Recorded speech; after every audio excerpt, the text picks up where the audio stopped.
saw a white van with an air conditioner on the top of the vehicle. Ice cream man. Did y'all experience that or no?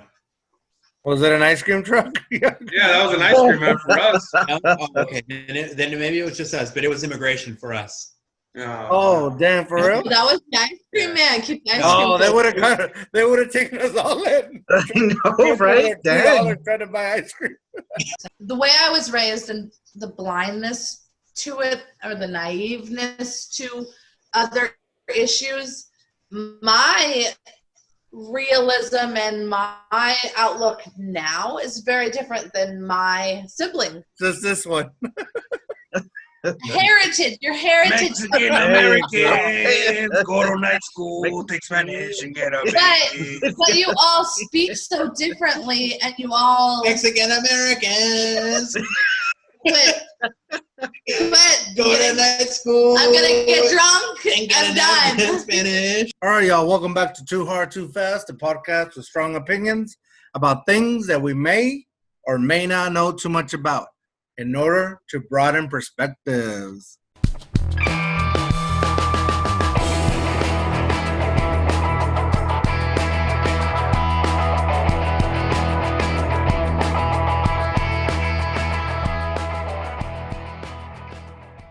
I swear to God, if he brings me cheap Cheez-Its one more friggin' time, we're gonna have. They're not good. They like dissolve in your mouth. Yeah. No, store brand. It's like cardboard. Yeah. Maybe it resembles something that used to be cheese.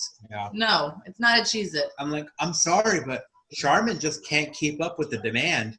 It's just going to be Kroger Plus Ooh. toilet paper. Hey, can we talk about how disgusting these Charmin commercials are?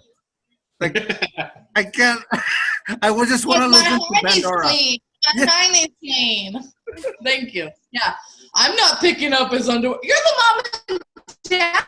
Pick up his underwear. What's wrong with you? The kid comes in. I've got it. Yeah, they're disgusting, all of them, and it's not realistic. First of all, you're bears. Second of all, you're mom and dad. Pick up the underpants. Exactly, man. I hate it when they come on.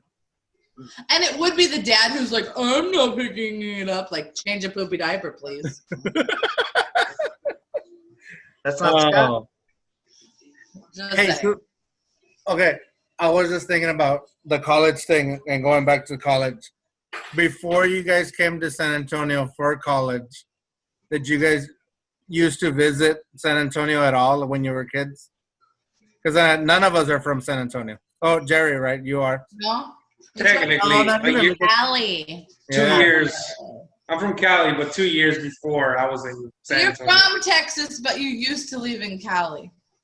No, I'm from Cali. Excuse me, I asked you, when you introduce yourself to people at law school, where do you tell them you're from? And Okay. you say, I'm from where? Yes, I've been telling people I'm from San Antonio, Texas. Thank you. Oh, okay. Let's move on. What's the best You story? claim California still, Jerry? I used to. No, right now. See, right now. No. Right now. I had a rule. If I lived in San Antonio longer than I lived in California, then I would claim San Antonio. And last September, Bumper sticker. It says, I wasn't born here, but I got here as fast as I yeah, could. no, that's not true. Last September marked my anniversary or my date of me being in Texas longer than California. In California, I was only in there 16 years, and here I've been like 17 years. So, or in San Antonio, I was 17 years. So from now on, I thought it was reasonable for me to admit that I'm from San Antonio, Texas. So when people ask me where you're from, I do say I'm from San Antonio, Texas. Dang. Even though right now you can claim both because you're in a whole different state. Yeah, that's true. I can say I'm originally from California, but I'm from San Antonio, Texas. But What are you most proud of, California or San Antonio? I gotta admit San Antonio. Because a lot of me was left behind in California. There was a lot of stupidity. There was a lot of ignorance. There was a lot of immaturity. I mean, you guys know this. When you guys met me when I was 18, I still thought I was a little thug, which is so stupid. the way I dressed, the way I acted. It was just stupid, and I've really grown into who I am because of Texas. So I love my boots. I love my country music. I say howdy to people. So I'm from San Antonio now. Any Hispanic ties to all that? No, Texas don't know Mexican food. What? Over Hell California? no. We have the best Mexican food. Califas is all for Mexican food. Hell yeah. No, I don't do no Tex-Mex. Worm got offended again. He left. He said, I can't take this anymore. Howdy. I'm from El Paso. We know. No. He starts throwing up Chicos We have tacos. the best menudo. He's talking without the camera. What do you prefer? Oh, man. California seafood or bucaneros? Bucaneros. Ooh, that's a good one. Bucanero. Does that count as Mexican food? No, yeah, absolutely. That is the epitome of Mexican seafood. That's The California, bucanero. right? Okay. Bucaneros is pretty much California. Yeah, it's California. It's California seafood. It's Mexican seafood. It's the way seafood should be cooked in Mexico. So it's hard for me to distinguish because bucaneros is California seafood. And for people who are listening, if you're from San Antonio, Bucaneros is a seafood restaurant in San Antonio. That is bomb. So if you're ever in San Antonio, get some. My family's not from Mexico. Here's what I don't Where, understand. really? Shut up. So, but your family, and your family are there any of them from the same area in Mexico? The same region, the same? No, not all Mexicans come from the same place. I'm asking. We don't all look the how many same. of you are from the same place? My family's from San Luis Potosí. Potosí. Yeah, I heard your mom say that. And Joaquin and Scott, yours is from Michoacan? Michoacan. And yours? Yeah. My grandparents both from Chihuahua. Chihuahua. Worm, Chichalupa. turn your cam back on, dude. What's up? he's getting undressed. I know, right? My family's from Coahuila, Mexico. None of that is anywhere near each other? Mine's Yeah, a border town, like right where I'm from. Yeah, Coahuila and Chihuahua. So like yours, Kinda. like Eagle Pass is like similar? Chihuahua. Wait, what? Eagle Wait, Pass. Eagle Pass is Yeah. the border Close to town Eagle with Pass? Piedras Negras, Coahuila. So originally I'm from Coahuila. Are they similar? Eagle Pass in Coahuila? No. I don't know. I mean, it's similar in the fact that it's predominantly Mexican. There's a lot less There's a Mexican. lot of brown. What? Did you say less Mexicans in Piedras? Eagle Pass is Beaner. If that's the case, that's Beaner Town in Eagle Pass. I don't think you can say that. Oh yeah, I'm brown. I can say Beaner. I don't think you should though. Yes. Yeah, no, it's funny though. Like, yeah, mostly everybody. Like, I went to school. My high school was at least 25% to, or maybe even 50%. Most of the students were coming to school in my high school in Eagle Pass, but they were living in Mexico. CC win? Home of you the have- Eagles. A diverse school? Did I have a diverse school? Yes. You're asking Scott? I'm just throwing numbers out of my quack. Just say the word. I'm censoring myself. No, He'll do it for you. It's a horn honking. no, I don't think I had a diverse. You wasn't? No, I think I would say like Can I tell you that my school was very diverse? How And so? like being the minority on this like Zoom call, No, I we're the was minorities. never Amanda. like aware of like racial anything until I went to Our Lady of the Lake. And this boy who I went to this leadership thing called me a cracker. Wait, what? That was the Really? first time ever race was ever an issue in my whole life. No way. 100%. It was said I as a ran joke. crack club from when I was wasn't 9. this guy saying? It's I ran me. a crack club I from called when her I a was cracker. 9 to when I was 18. it was predominantly black. I never felt like I didn't exist. I never like thought about the fact that they were all black and I wasn't. The only time was when I went to the, and the first issue I ever had was when somebody called me cracker like 17 times in one weekend. And now he's your best friend, right? And now you love me.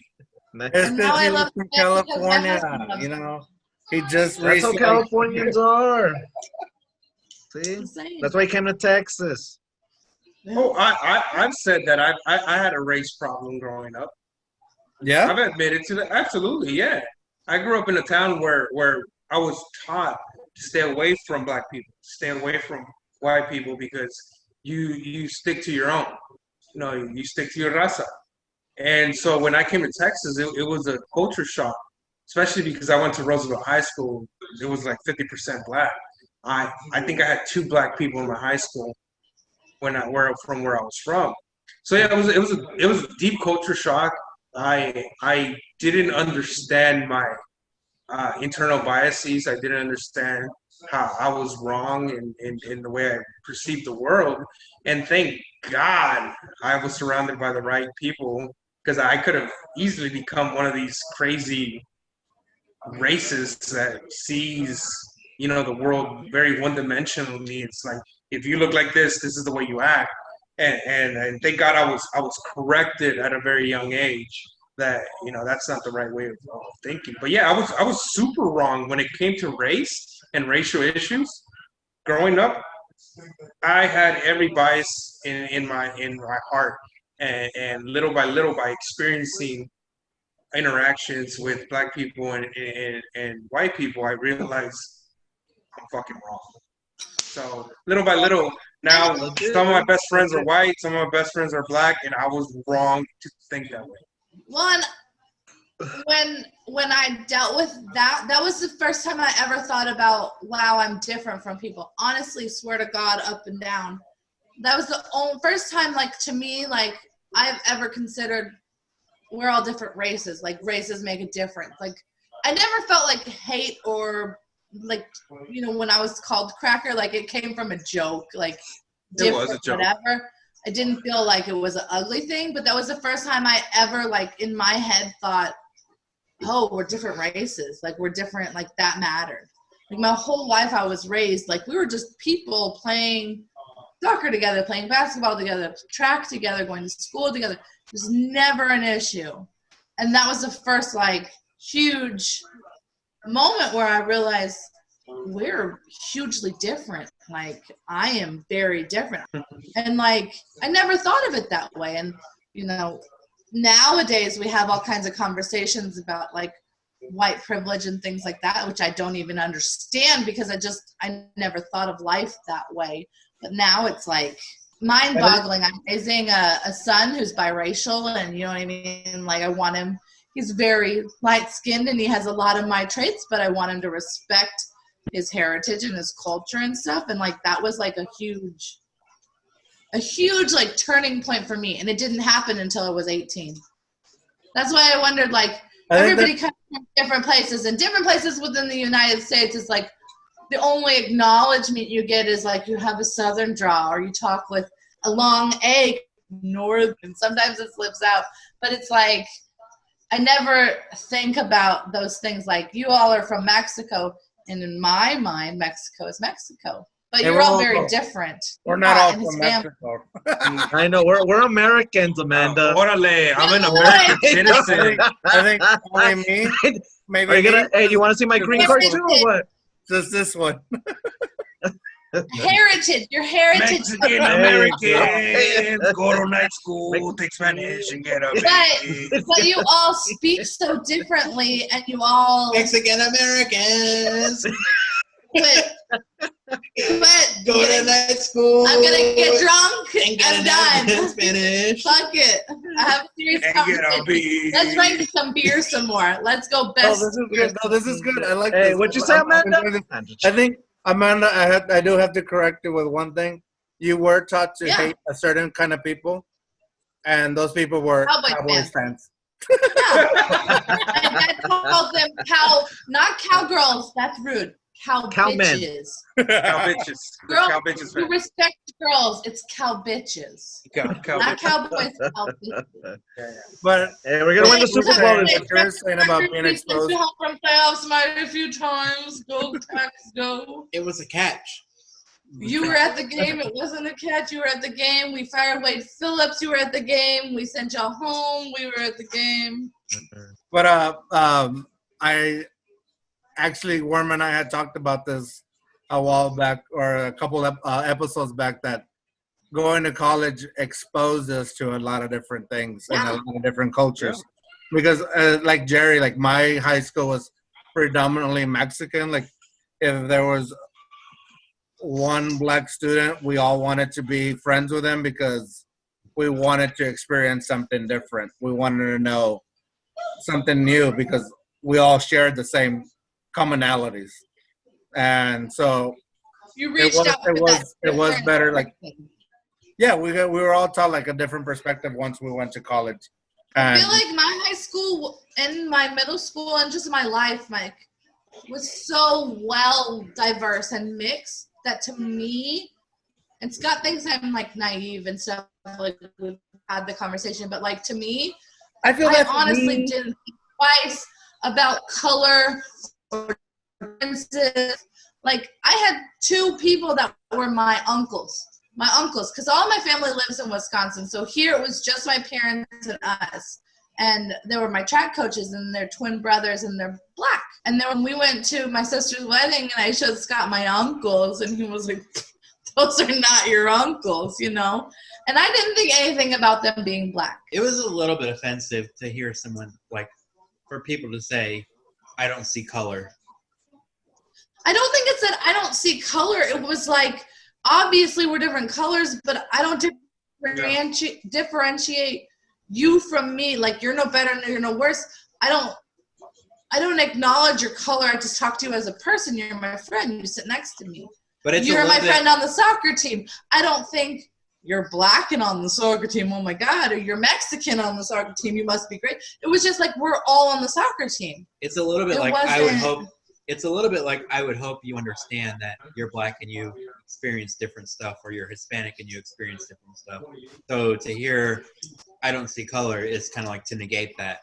I think that was hard we for don't me have to a difference. And I think that's the important thing, is like we all have differences and we all have a different perspective of things, and that's what we need to share with each other and talk about and be able to expose each other to, so we can be able to accept and bring people in, or even learn. Like in this case, everybody, Jerry, you, Amanda, and Worm and I have shared it in other podcasts. We've all learned from the people that we've interacted with, because we've been able to either accept them or just listen to their side. Matter of respect and acknowledgement of respect for where somebody comes from, what they value, and respecting those values.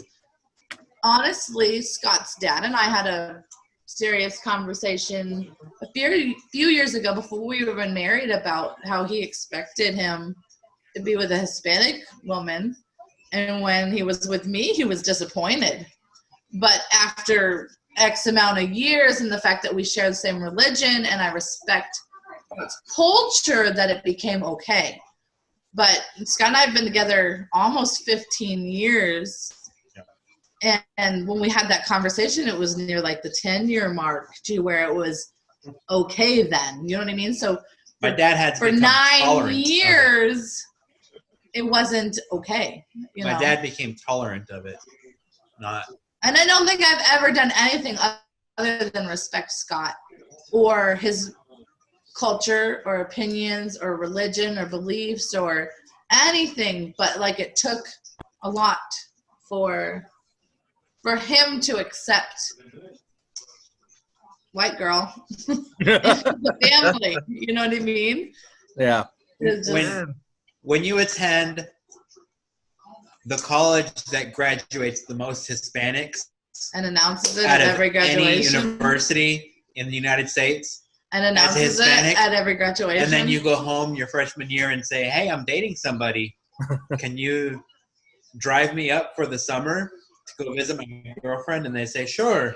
And then on the way, They find out, oh, you picked the 2% minority. One and out it's of not 10 white Hispanic. people at the university.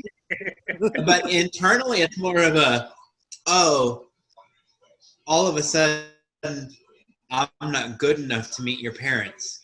It wasn't a, from their point of view, it wasn't a, you should be meeting a Hispanic and you should be dating a Hispanic. It was a, we're not prepared to meet non-Hispanic parents that you're dating. So that was, I think, the big shock for them. They realized, wait, what? What are we driving into? That was, I think, the big shock for them immediately was not necessarily. They should have called you guys and no, I went with the people. I'm about it. I'll cuss out your mother. You call Alex. I'll tell you all about it. Tell you all about your mother. He knows all the Spanish cuss words. It's okay. I know all of them. I can order off the menu. I can ask for the bathroom, and I can cuss out you and disrespect your mother. I got it. Yeah. But yeah, it's a big Let's see, deal. Amanda, cuss out my mother. I want to hear it. No, Scott doesn't like when I cuss. Huh? Scott doesn't like when I cuss. That's okay. I don't care what Scott likes or doesn't like. You said pendejo earlier. Probably I'm gonna get Yeah. later. You're going to be placed in timeout later. I won't be able to talk for 2 weeks until the swelling goes down.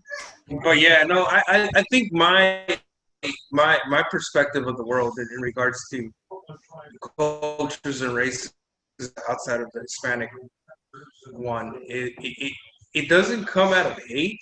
You know, I wasn't taught from my parents to hate, but it was more out of fear. It's My different. parents- Stay away. No, art came out of more of a shame. For me it was fear because my parents speaking Spanish, coming from Mexico, they were told many of times to go back to their country. They were told many of times to speak the language of the country, English. They were harassed by black people in a physical or verbal manner. So I was taught out of fear to stay away from people that didn't look like me, to protect me. So it wasn't done in malice aforethought, but it was done to protect me. It was wrong because not every black person thinks that way. Not every white person thinks that way. But because of their own personal experience and their lack of education, they passed that information to me. And when I was growing up, I believed it. And it wasn't until later in life that I realized that my parents were wrong. I understand why they taught me that, but I now understand that my parents were wrong.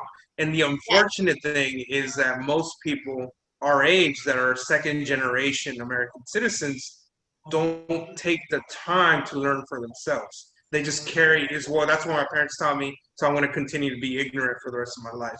And that's sad. As a Hispanic, I will call out all Mexicans that are ignorant that way and say, you're an idiot. But for the fortunate of us, you know, like us, that are able to experience life and go, hey, maybe this isn't the right way to see the world.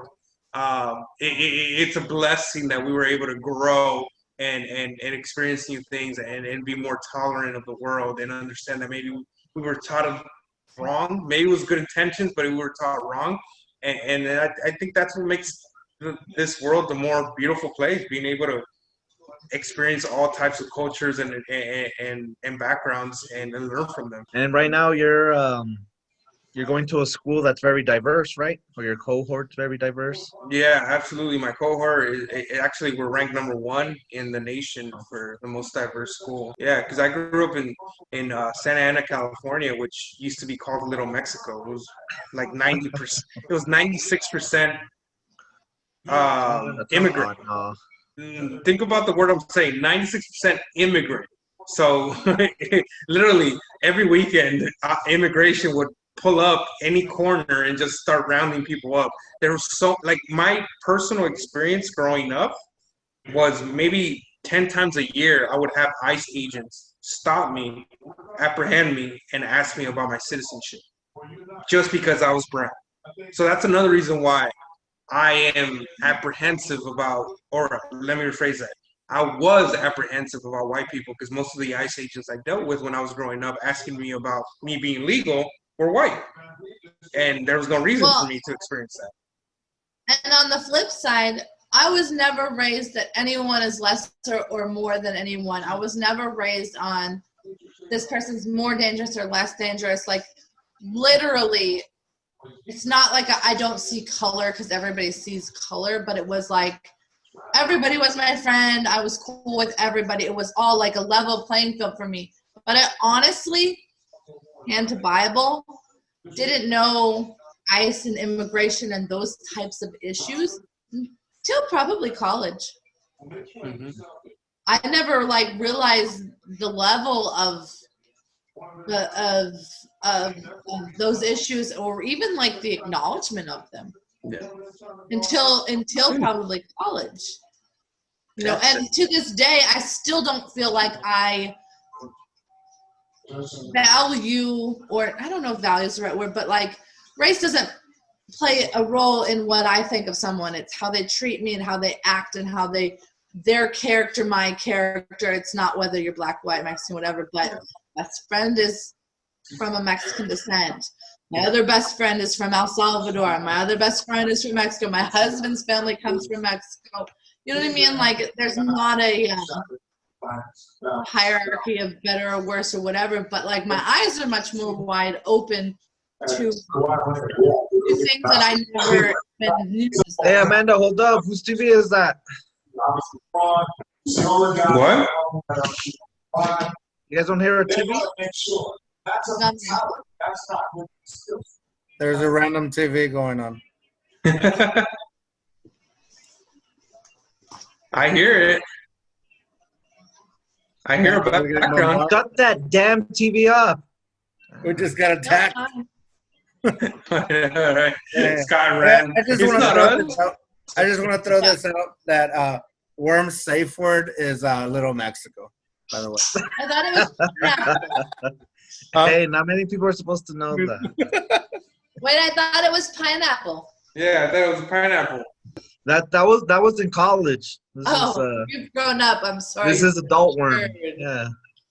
This is adult worm. Random question for, I guess, those of you that grew up in like worrying about immigration and that type of stuff. Because I grew up in a pretty predominantly Caucasian landscape. And as a Hispanic, when we were in town and saw a white van with an air conditioner on the top of the vehicle, Ice cream man. did y'all experience that or no? Was it an ice cream truck? Yeah, that was an ice cream man for us. No? Oh, okay, then maybe it was just us, but it was immigration for us. Oh, damn, for real? That was the ice cream man. Keep the ice Oh, cream. they would have taken us all in. I know, right? Dang. Trying to buy ice cream. No, for us it was like anytime you saw that van driving around, it was like pick up the phone and call so-and-so and call so-and-so and let them know, stay in your house, call into work today, don't go here, don't go there, don't go to the Walmart, because immigration is Piggly Wiggly? That's weird because you don't have families, that is. No, but we Yeah, had so Like a random, was it like a random but I pickup? had it. Like you look like you. Why fit would the you profile. know that? Because your family doesn't have to Thrown in worry there. about that. because coworkers, admit, like I had when I worked at the restaurant with my dad. No, it was when growing Like up. you were 7 and you knew, even though your Yeah. family wasn't illegal. Yeah, because they had family, they had friends, they had married people throughout their extended family that had to worry about immigration status. And Well, yeah, I mean, from very little, I was taught certain things just to like be safe. Mhm. Even though I am a U.S. citizen, like from the day I was born, but I just grew up in Mexico for a while. Like if we saw a white panel van with an AC on the top, it was like phones out, call everybody. When you hear what Phone he's saying, free. don't you think ice cream man? Well, that's what I thought. That's No, he's right because it's not the equivalent in the physical aspect of the van. What we had a little down, which was 4th Street, and I mean, you would get paleteros, you would have clothes, like Fallas Paredes, like it was just, that's where we all went to shop. And it was a very narrow street. So we had 18-wheelers would pull up at one end and another 18-wheeler would pull up at the other end. And a bunch of ICE agents would come out and then they would just walk down the street and they would not let you out from those two streets until you proved that you were a U.S. citizen. Thank you, Joaquin. And from a very young age, my parents always reminded me not to be scared, even though I remember people running and falling and crying and being freaked out because this would happen periodically. And my parents would always tell me, don't freak out, just say you're a U.S. citizen, because, I knew the language. So it wasn't that much of a problem for me because once you were able to speak the language and say you're a U.S. citizen at 6, 7 years old, they kind of left you alone. But once you got older, like I did before I moved to Texas, it became a hassle. Instead of just being asked, you would be detained for an hour or two. Is that something you've all dealt with, like Joaquin and George too? I dealt with it. No, I never. No, nothing like that. I think what I dealt with was more. You got the ball, baby? Good job, baby. I dealt with that too. Is it something not necessarily that you dealt with, but your parents prepared you to deal with? We were prepared in certain situations, but like I told Worm and other podcasts, like we were prepared for both sides of the situation. We were prepared for in the U.S. you speak English and you try to speak it as best as possible.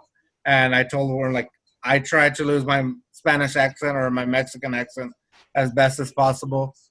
But in Mexico, also at the same time, like we also had to be prepared for the fact that of what Mexico does have and the dangers that Mexico has. So we need Spanish and adapt to their exactly culture, no address that you're from, be able to explain where you're going, where you're coming. Where I did experience a lot of discrimination that I felt really ugly about was coming from Mexico to the U.S. and having to explain how I was born in Mexico, but yet I'm still a U.S. citizen, and then that I go to school in the U.S.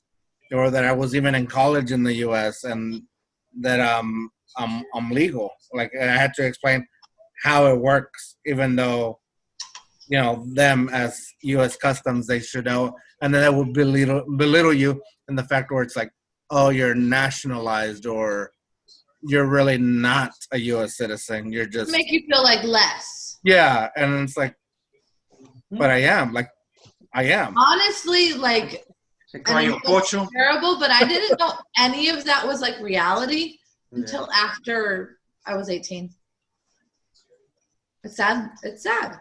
Yeah. And it's like I was pulled in to like the back and like questioned and everything, and it wasn't until like I mentioned my father, and my father at that time was predominant person of the city of Eagle Pass at the time, and so they were like, "Oh no, I'm sorry, whatever." I was like, "You knew my last name already." It wasn't till then, and it shouldn't have never gotten to that part. Like I've never had to throw my. Doesn't matter who my dad is. I told you the facts. I told you that I'm a U.S. citizen. I'm showing you my ID, and at the time we didn't have to have passport, but I showed you my high school ID. And then in college, it's like, this is my college ID. Like, how many more IDs do you want to seize until I can prove that I'm not somebody else or somebody illegal or anything? Like, I've been respectful. I was never once, because of my dad, my parents, my mom especially, who was like, you never show any sign of disrespect to these people at all, even if they are disrespecting you. Bites you in the ass. Because on then top of your dad being a member of like law enforcement, so that adds another level of respect to somebody in a law enforcement position, whether it's United States or Mexican or whatever. Like that adds another like acknowledgement of respect. Mm-hmm. Yeah. At 12 years old, I got my ass whooped. Instead of like my mom and my dad going, "Oh, it's okay," I got my ass whooped after crying because Customs interrogated me for a few hours. I was 12 years old. We were at Matamoros. We were in Brownsville, and to cross over by foot, there's a little park literally right past the border, and we were waiting there because my grandma was trying to get her visa, and visas sometimes take forever. So we were literally like 20 yards away from the border, and it was taking forever. Well, me being 12 years old, I decided, well, let me go see what's going on. So I went into the building, technically crossing into Mexico, and I went in there. I couldn't find my mom. I couldn't find my grandma. I couldn't find anybody. So I tried to come back out, me not knowing what the hell's going on. They were telling me that I'm trying to cross back into the U.S. and I need to show proof. And I'm speaking to them in English, and they're asking me questions like, where's your birth certificate? I said, I don't have a birth certificate. I just came to look for my mom. I couldn't find her. And they thought I was trying to cross the border illegally. They took me to the back and questioned me for hours. They had 3 different people question me about my school and like basic stuff like what grade are you on? What school do you go to? What's the street that the school's on? What address is? Do you have an ID? And obviously at 12 years old, you don't have a California ID, but I had a school ID. So I showed my Lathrop ID, which is, a middle school in California. And they kept me there for a good hour, 2, 3 hours. I can't remember how long it was. And it was to the point where I was crying because I didn't know what was going on. They just kept saying that I was trying to cross the border illegally. Finally, they sent somebody out after a few hours to look for my parents because I told them they're literally in the park and my mom was trying to get a visa. I kept telling them the names, but they wouldn't do anything about it. After a few hours, they finally did. They found my parents. My parents gave them the birth certificate, and I was able to finally cross the border, which is literally leave that building into that park. And it's just funny how I was 12 years old and they made me cry just because I was Hispanic and I didn't know that what I was doing was something serious. I was literally just looking for my grandma and my mom, and I didn't know that I had crossed into the Mexican side. That's crazy. And, yeah. It was a weird. And the funny thing is, finally, I got out, and I was in tears because they made it seem like I was a criminal. They were making me feel like I was a criminal, and I'm just like, I'm just playing baseball for Lathrop. I'm just here with my family. And looking for your mom, like, how can that be a bad thing? And the thing is this is why it's one of the main reasons I want to be an attorney. I mean, it wasn't like I was 16 and maybe I was 18. No, I was 12 years old. I was a little kid. And they interrogated the shit out of me and made me cry. But not knowing and being fearful of the government because of the color of your skin is, I got out of there. My mom whooped my ass for not staying where I was supposed to. And we never talked about it ever again. Until now. Well, yeah. And you're doing something about it in a grander scale for your life, and I think this is where the perspective or the idea of this podcast is leaning on. Like these stories, these perspectives, like it helps somebody, like whoever's listening may have a different idea or perspective of things, and we're making a difference in that. And that's I think the goal for me and Worm. And I would love to get more people of different cultures. I mean, right now we're talking about our Hispanic and our Mexican background. So I would love to get more people with a different background. We got Amanda in here who just told us that she didn't experience any of it until she got to college. So that's even a whole different thing. Like some people that I talk to right now that I'm coworkers with have never experienced any of this stuff or even had an opportunity to talk to somebody about it. And so that's what I want with this podcast. This is what I want. This is what we need, actually. It's a huge impact to see the other side of it. It's a huge impact to like something that you're never aware of. But Jerry and I are the same age. At 12, and he's being questioned by Border Patrol. And I'm 12 thinking, let me go run and play with my friends. Then I wouldn't think twice about where they're from or whatever. Just we both like soccer. You know what I mean? It's just it's huge. It's huge. And given the same circumstance, that Border Patrol person that questioned him and detained him probably would have helped me find my parents. That's true. And that's the main argument. My Yeah. hand, gave me a lollipop, and helped me find my parents, and made it a less scary situation. Thinking about it now as an adult, and for him, it was traumatizing. Dang, that's true. I didn't even think of that. But his mom reprimanded him just for putting himself in that situation. Like, you know what I mean? Just seeing it from, we're both the same age in the same situation. We would have both been playing or looking for our moms, and we would have had severely different outcomes. Mm-hmm. You know, it's terrible. It's sad that we live in a and world it's like terrible that, like, I didn't know this world was the world it was until I was like 18. You know what I mean? Like, I think it's great that my parents raised me to think like everyone's equal and everyone's great. Like 100%, that's credit to my dad. That's the way it should be. But at the same time, like, I was also so blind to the injustices that go on in the world, that to where Scott calls me naive all the time to where all the things I'm learning. This year, I actually learned what white privilege means. And I'm 33, and I just learned what that means. Yeah. It's a problem. That's powerful, though. It's a huge That's awesome. problem.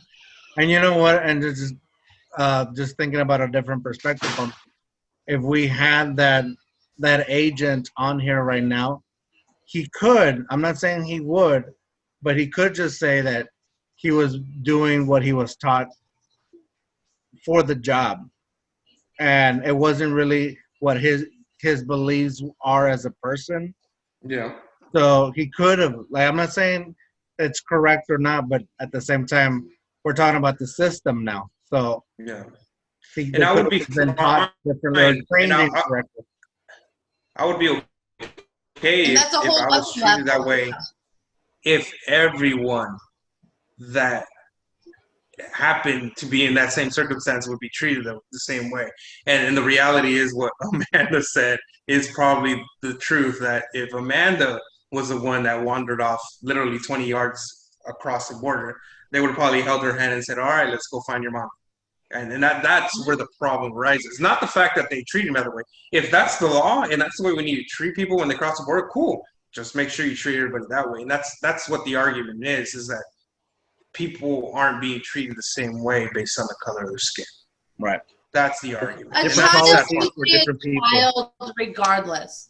A child who's lost from their mom should be treated as such. Exactly. And then the details should be arranged afterwards that child finds their mom. Let's just get them with the family, stop the crying, and then figure it out. A child, regardless of where they're from or what they look like.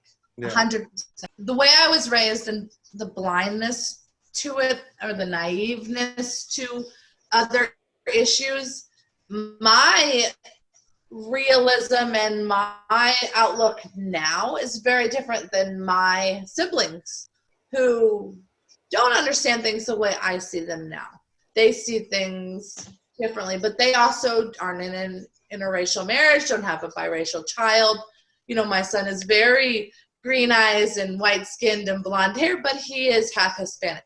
100%. Oh, green eyes. You guys don't have green eyes. Scott doesn't have green eyes. Oh. The milkman has green eyes. Green eyes. Thank you very much. But you know what I mean? Like, I want him to be proud of all of the sides that he comes from and all of the everything and where we are today and the jokes and comments maybe my family makes or my family from Wisconsin, the comments they make. I'm more sensitive to now, and I realize as things that aren't appropriate in my family. Do you know what I mean? So it's like a whole nother level now that I'm an adult and aware of things to now where somebody might make a joke and say something, it's now not okay on my level. Things that 10 years ago might have been okay. Because your son can have the Obama experience easily. And you know what I mean, right? Yeah. Instead of being half white, half Hispanic, people are going to see him as Hispanic. So. Right? So he might have kid that has Obama to trust experience where in people me to teach him Spanish because his father refuses to speak it. So it's going to be bad. I think trust all of y'all to help me support it. I think we all agree. You're more Mexican. But yeah, it's a whole different a dynamic and a whole Yeah. different, Yeah. you know, the things you see on TV and news now, I see my child having to go through. Whether he has light hair now or green eyes now or whatever, I want him They're to gonna. own and be proud of his dad's side of the family, where his grandpa Yeah. comes from, and all of those things.